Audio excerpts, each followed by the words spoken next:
You are listening to episode number 76 with Daniel Mangena. If you're someone who wants to make major changes in their life, someone who wants to achieve their goals, or maybe you're someone who knows this is not as good as it gets, but you have no idea where to start, on the Reinvent You podcast, we explore different types of people, their successes and failures, and how they reinvented themselves to create the life they love. It's our hope that from hearing their stories, that you too may have more insight into what it takes to build a life that you envision for yourself. Here to help you do that is performance and life coach Travia Stewart. All right, joining me on the Reinvent You podcast today is Mr. Daniel Mangena. Yeah? Baby, that's what I'm talking about. This UK-born guy with the sexy accent. Welcome to the Reinvent You podcast. I'm excited. I'm always excited to talk about money and health, right? And so today, we are going to dive into a little bit of your wallet, maybe, and how to make maybe your wallet a little fatter. And I know everybody likes to hear that. So Daniel, thanks for being on the show today. Can you begin to give us a little context as to your journey, who Daniel is, how he came to be the great international speaker, all these things he is today? Pain was a big part of it. Pain. So we'll throw some there of we go. Epic failures. And accidentally finding the resilience to move through all of that and to try again is the long and short of it. I made and lost £2 million fortunes by the age of 23. Okay. I had this arrogant, untried by life belief at a young age that I knew everything. I'd cracked the code of the universe and can't nobody tell me nothing, and learned quite painfully that was not the case. And it was anybody can lose, anybody can win. But can we face failure time and time again and still stand tall in our resolve to keep trying, even if we don't get there? A friend of mine was letting me know that the average multimillionaire has bankrupted twice. It's the average number, twice. So had they given up the first time, they wouldn't have made it. Had they given up the second time, they wouldn't have made it. On average, there's not all of them. Some had it easy, some had it harder, right? But on average, they've been able to stand the test of that. Now, financially, yeah, fine, cool, I make good money or whatever. But more importantly than that is what I like to call the 7-figure life. That was a phrase that got given to me by one of the guys that came to a retreat we did in April here in Cabo. It's not just 7-figure bank account, but 7-figure relationships, 7-figure health, 7-figure yumminess in yourself and in your being in your purpose, doing what lights you up. That's what I'm more passionate about. That's what I'm more happy about. We use money in my work just as a measuring tool to see how close we are to having the capacity to create that 7-figure experience. Right. And we find that when you allow everything to bleed into everything else, when you do create that 7-figure experience very consciously in one area, it can actually lead to an alchemic transformation of the other areas of your life too. Your health, your relationships, all of that yummy can come by focusing on one area, knowing that goodness can spread to other areas too. Right. Oh, I love that. I love how you're using yumminess. It's my word of the moment. I'm using yummy everywhere right now. Yummy is your word. I love it.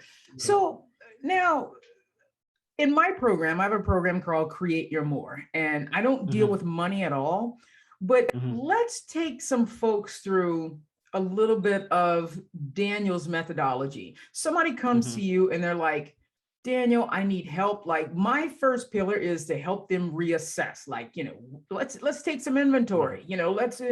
How do you start them off to figure out, okay, what is the foundation and how can we evolve you from there? The first thing we're going to do is take stock of if they actually want what they say they want. Do they really want it? Not is it something that will be nice that, because as well as I do, no change comes without pain because it's growth. That's right. Absolutely. It's Whether true. It's pain of losing the old self, right? Right. Pain and discomfort of doing different things or doing things differently.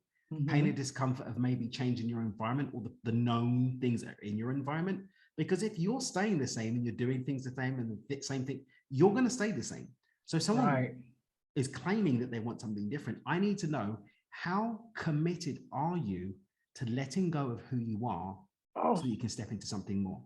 That's what I'm talking about. You are speaking my language, right? Because everybody thinks, oh, I'm going to set a goal and I'm going to be so compelled to that vision at the end. No, you change because of pain, right? Because people don't really drop weight until it's like, you go to the doctor and it's like, oh, I'm type 2 diabetic. Oh my God, I look at myself in the mirror. It's the pain of the situation. So I totally get that. So now you figure out, do you really want this, right? And then what do you do with them? Then we say, you said you want this, but let's assess, is it really, what do you really want? Okay, we know that you're committed to doing something. We've established that. Now let's clarify, refine, and dissect this goal that you said you had to make sure that it's not one of the 97% of the other thoughts running through your head that aren't even yours. People don't realize how much of the things that they're chasing after, going for, craving for, it's not even them that wants it. It's their unconscious mind. It's the programs that they were given. It's the stories that they had. Absolutely. And these are becoming buzzwords right now, but I really love to get into the itty gritty of, you say you want to be a millionaire. Why? Right. You say you want to be financially free. Really? You say that you want to move to the career, or you want to get do you really? Or is it that you're seeking the validation of the numbers on the screen? Yeah, do you really? Or are you running away from the pain of not having someone else control you? Do you really? Or is it because you were told that you're not going to be something unless you get there? Because there's going to be an emptiness on the end of that. There's going to be an emptiness that's going to leave you. Look at these Hollywood celebrities, right? They spend years sometimes honing their craft, getting to the top of their game. Drugs, alcohol, suicide. Why? Because they spent all this time and energy reaching for a goal and found out that there was nothing there for them. But when you actually step towards a goal that you're feeling here, because you've really got a deep personal resonance to it, then there's so much infinite support. There's so much fulfillment, even in the journey. Even if you don't get there, you can be so present in the journey that the whole thing is a wonderful experience. When the trials and tribulations come, when the obstacles show up, when the bumps in the road show up, you can face them with an excitement like, yeah, bring it. Because I know that I'm on this journey and going to this thing that's really calling me from the heart. Yes, I love that. And so, we're both coaches. So the work that I do in order to get to that is to go 7 layers deep, right? And so I love the 7 levels. That's what I'm talking about. High five, yeah. So, so I know you have done some work. What is your 7th layer? Like, why are you, because I hear the passion in your voice right now. Why are you so passionate in this work right now, Daniel? Freedom. Like, I peeled it away from a million different angles, and it's freedom. Freedom. It's freedom. I've been very wealthy. I've been on my face. I've slept on people's sofas. I've not known where the next meal's coming from.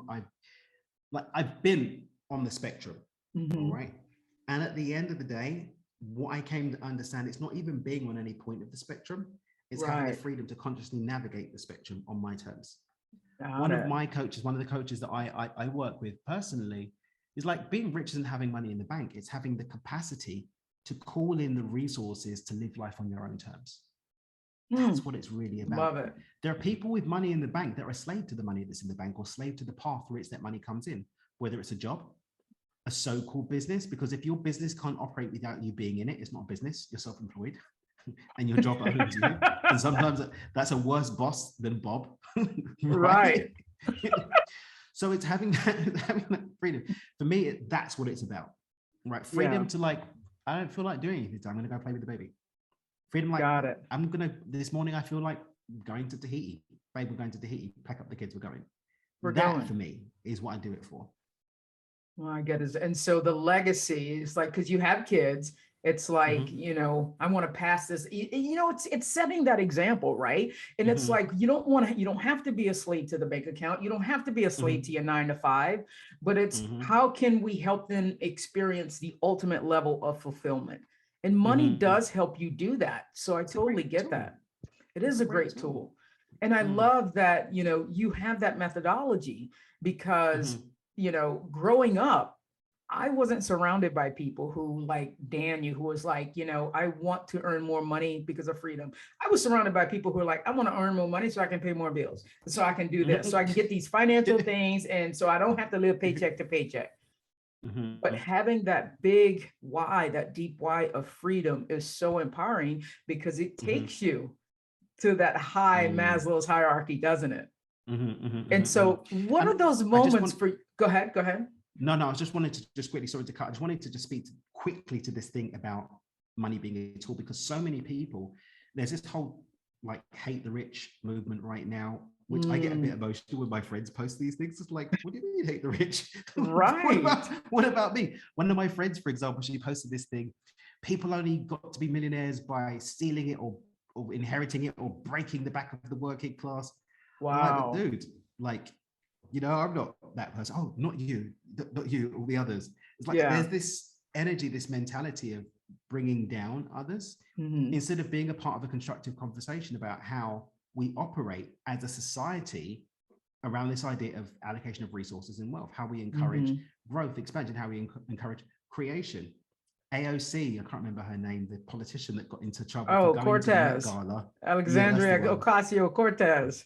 Yeah, she goes to party with rich people, say tax the rich, and the Met Gala, right? Yeah, and everyone's like, yeah, tax the rich and blah blah blah and all the things. Like, what are you creating? Like, you're just pulling down other people. You just so we're not creating anything anymore. We're waiting for other people to create so we can steal from them illegally. Is that what we're doing? We're not talking about people paying their fair share now, because what is the fair share? Let's say, for example, I started a business that create 10,000 jobs. I'm feeding 10,000 families. I'm creating resources that are supporting other people, creating businesses that are creating other jobs. I have my reward for everything that I put into that. And people who aren't creating anything are saying, your fair share is X amount of everything that you've created. What are you making? Nothing. I'm waiting for your share so that I can do, that's your fair share. And for me, that doesn't make any sense. Yeah. That doesn't make any sense. For me, the public purse is to serve the public, right? So we've got education, we've got healthcare, which are supported by the citizens. We all have our contribution to that. Yes, the sums are going to be different for someone who's creating more and someone who's contributing to creation. But I believe that if we start thinking differently and focus more on what can I create, if there's a greedy fudger over there who's not going to give, am I going to spend all of my energy putting them down and getting mad at them? Or am I going to see what I can do to contribute, to be an example of how to show up, to be an example of what it means to be a person of contributive influence instead of stealing the life value of others? I just wanted to just kind of put that out because I know it's very present in the political sphere at the moment. It is present. And I've never said, what can we take? That's quite the perspective, that you have. And so I've never had a conversation with someone who had that perspective. So thank you for sharing that.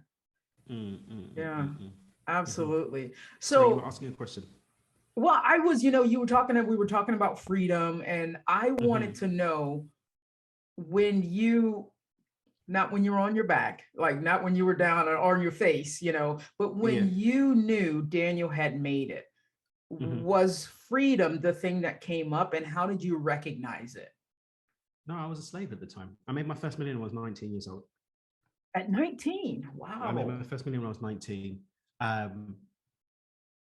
I was undiagnosed with my Asperger's at the time, so I had no real personal relationships to speak of.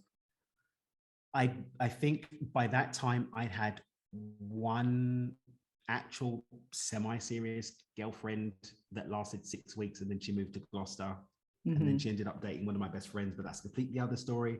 We're friends now, 20-something years later. I forgive her, whatever. Yeah. But I was surrounded by sycophants that only had me around because I was valuable and useful. I didn't have any real relationships. It took going through the dark times for me to appreciate my family more and have the healthy relationships I've got with them now. But I was basically alone in this ivory tower of success that didn't even last that long because I lost everything within a year.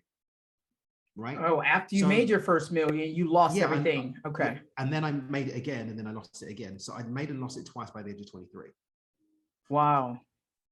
And I had no conscious relationship to the money because it wasn't about the money. I was trying to validate myself by creating. I was keeping myself busy from the noise of loneliness by creating, gathering, and being Johnny Big Socks, who's done this and done that.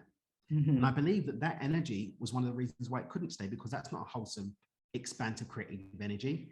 It's almost a fearful, lack-driven, pain foundation energy. Right. So that couldn't help hold the wealth. Since I've rebuilt my life over the last, what year are we now? Since 2014, I've had consistent financial success since 2014. Since then, I've got beautiful relationships with my family, health in my body. I'm married now. I've got my 9-year-old son. I've got my 5-year-old stepdaughter. Nephews and nieces are getting older. I've got a great relationship with my mum and dad. I've got great friends. I've got a beautiful community that I get to serve. And I'm free to live life on my terms. Right. That has been facilitated by the financial resources. That is supported by the financial resources. And in many ways, they're symbiotic in that they're byproducts of each other. But that didn't exist before in any way, shape, or form. Got it. What do you think was that common thread? You make your first million at 19, you lose it, and then you make it again before 23. Like, I've never made $1 million. And I'm like, what is that secret ingredient? Can I put it in my pantry and go get it out now? Yeah, there is a secret. I mean, for me, you've got to remember that I got into this kind of work, personal development stuff. I read Think and Grow Rich when I was 17 years old. Yeah. I was studying Plato, Machiavelli, listening to Nightingale comment tapes, reading Wallace D. Wattles.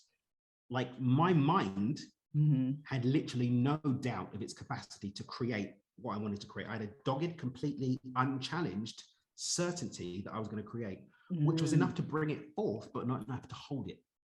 Okay, right. It wasn't enough to hold it. I didn't have the experience of managing money, right? So my first business ended up getting lost because we didn't have the right licensing. We didn't have this, we didn't have that, right? So government comes in, shuts you down. That's it. The next time I was naive and didn't have experience of people. People actually stole all of the money from me the second time. I didn't have that lived experience. I didn't have the humility to get the right advisors, the right mentors, the right guidance around me. Okay. Right. So any one of the pieces, people can work really hard and create wealth, but it's not going to stay because you're not going to be able to believe that it can stay, right? Or you're going to burn out, and mentally, physically, and emotionally, you're not going to even be able to enjoy it. I've seen people manifest it, but 90% of lottery winners that manifest windfalls go back to exactly where they were within 5 years, because again, they don't have the capacity to hold it.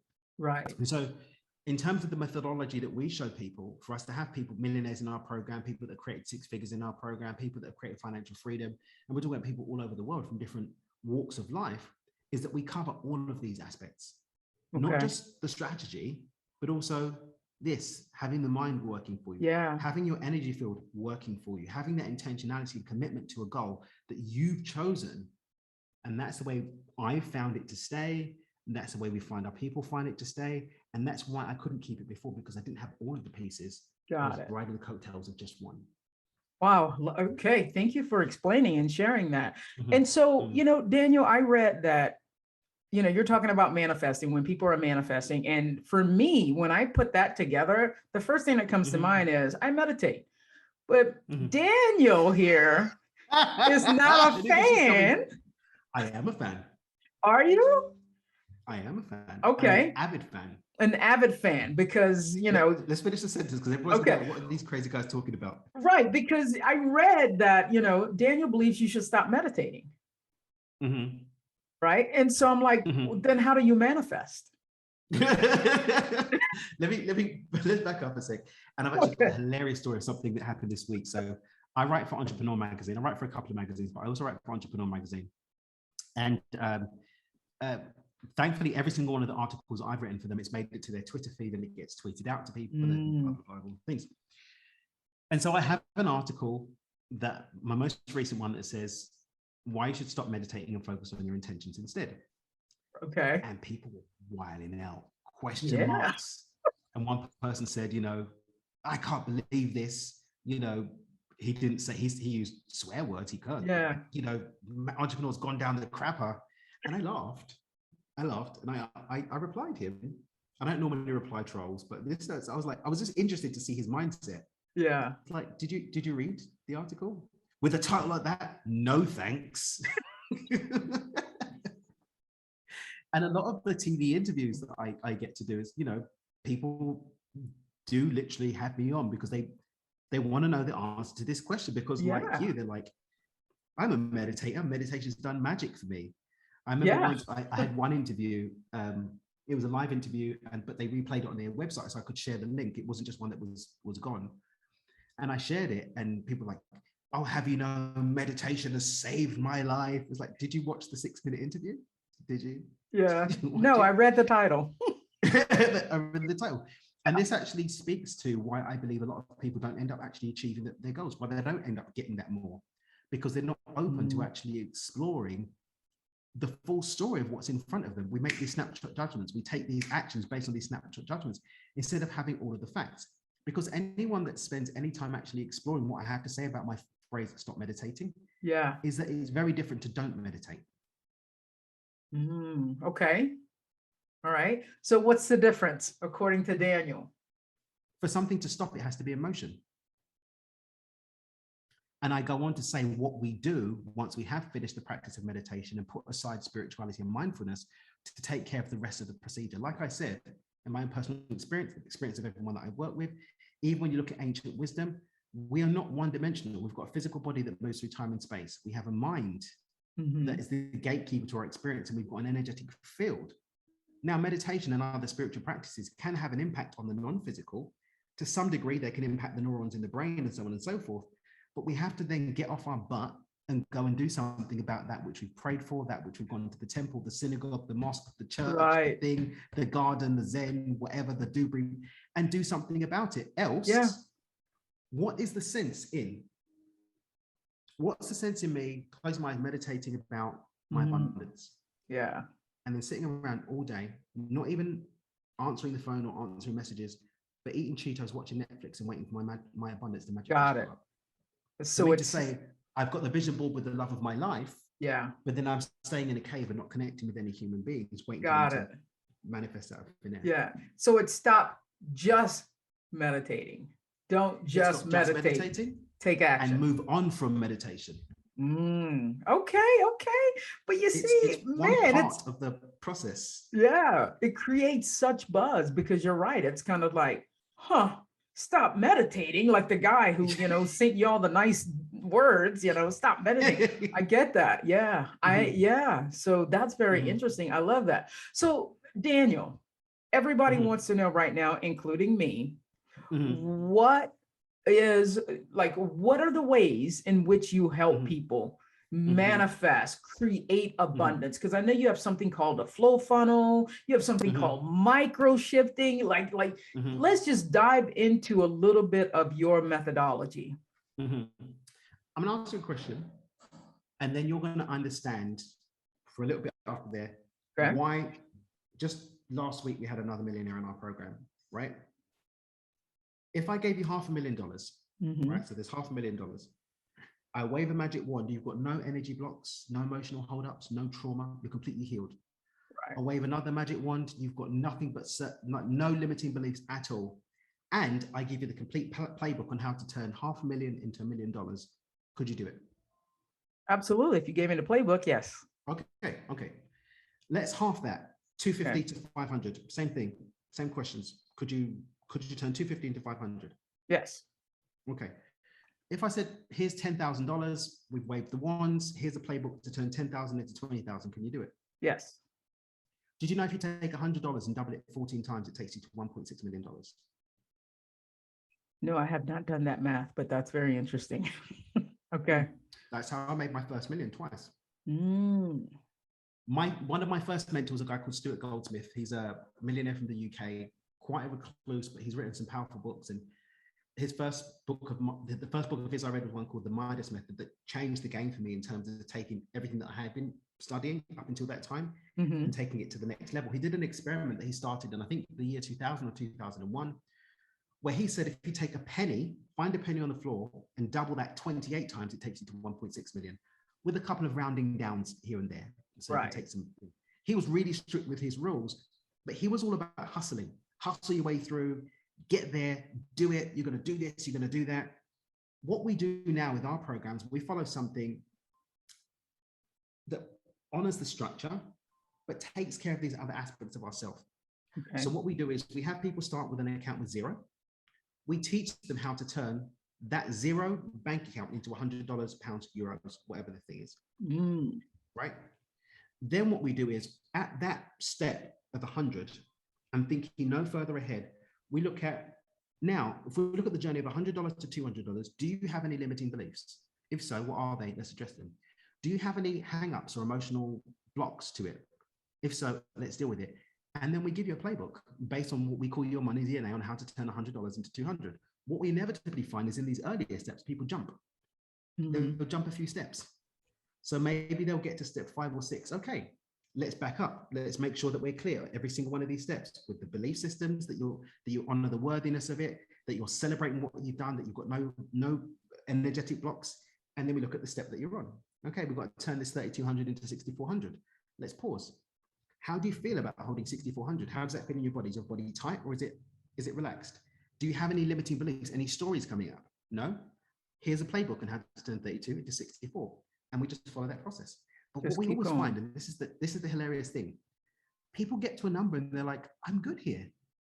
They get to like a couple $100,000. I don't really need to be a millionaire. I'm really happy. Or they pay off their debts. We've seen people pay off a mortgage, put some money in the 401k, and they're like, I actually like my job. I don't want to leave my job, or I like the business that I do.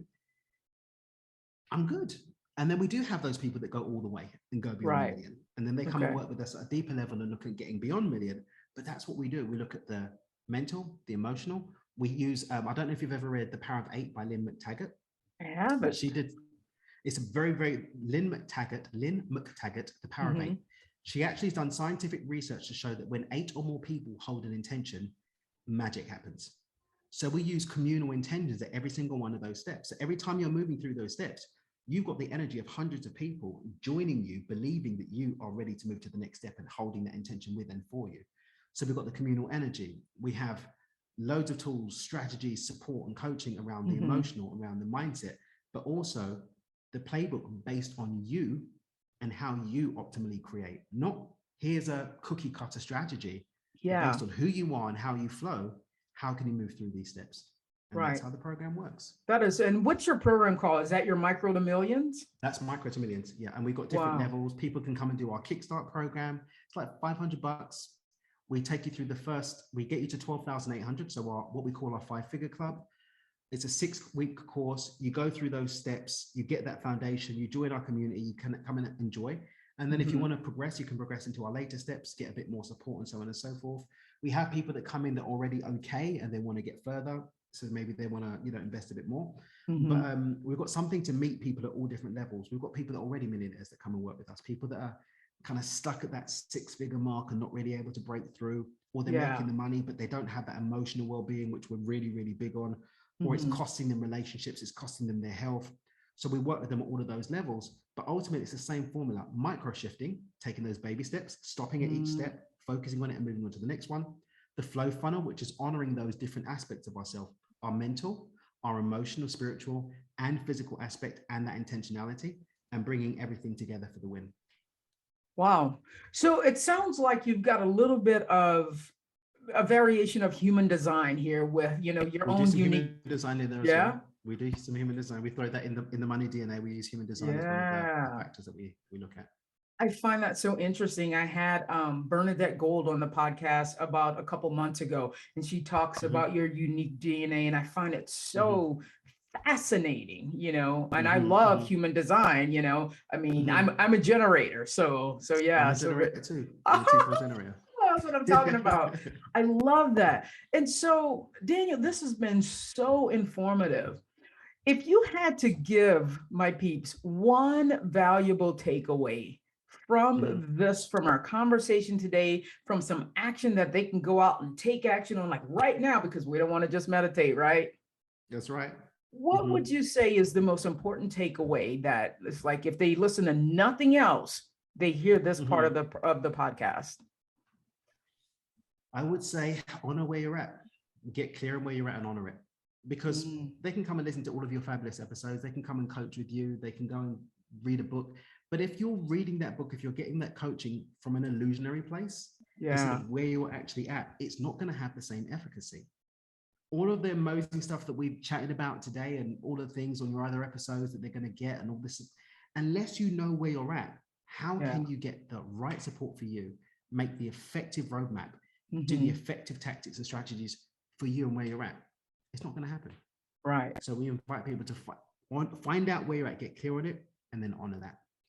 That is so perfect. So now the next question is, how do they get in contact with Daniel? How do you work with people? Is it group program? Is it one-to-one? What does that look like?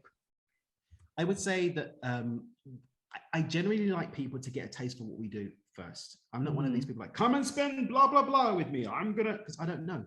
I don't know you. I don't know what you're about. So we don't generally allow people to, you can't go on our website and do any of our higher price programs. It's physically impossible for you to do that. You won't be able to find a link anywhere. We only really allow people to come into those that we've seen are ready to, because I don't need the money. Like, you give me another thing for I'm good anyway. I don't need it. Right. Okay. So this is why we've got such a solid track record as well, because we very, very deeply vet people that work with us on more of a deeper level. Okay.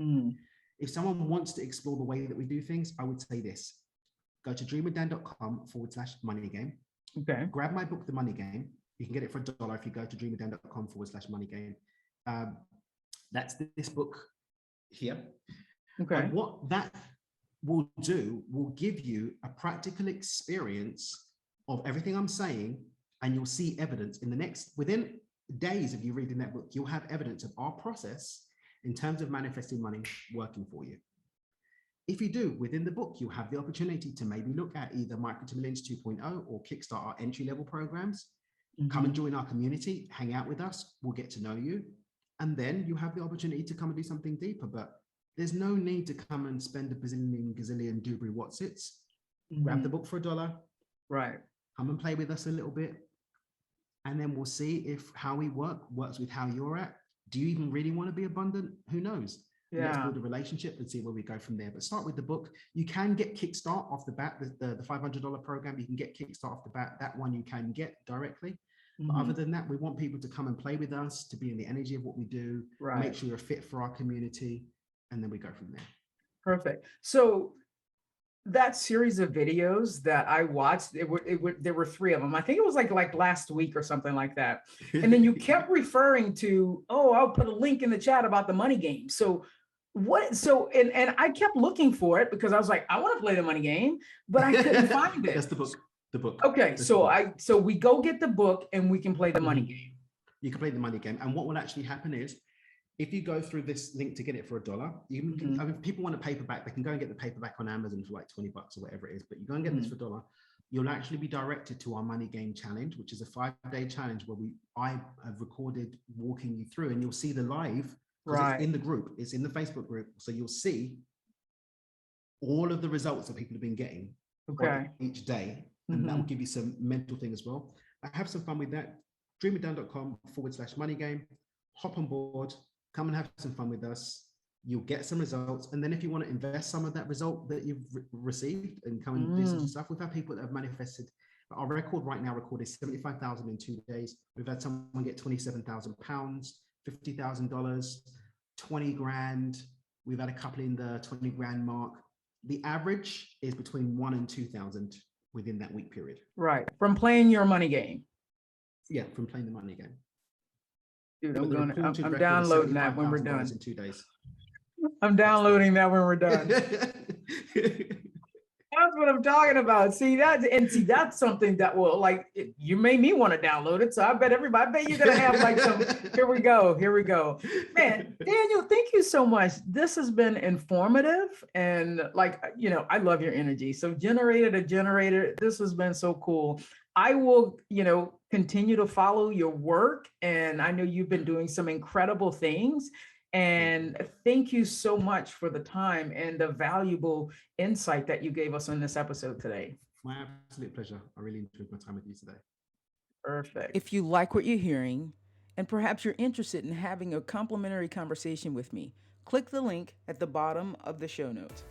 Thank you so much for listening. If you even want to know more about what I'm up to, head over to traviastewart.com. And if you like seeing the videos of the podcast, every episode is on my YouTube channel. Take care, guys.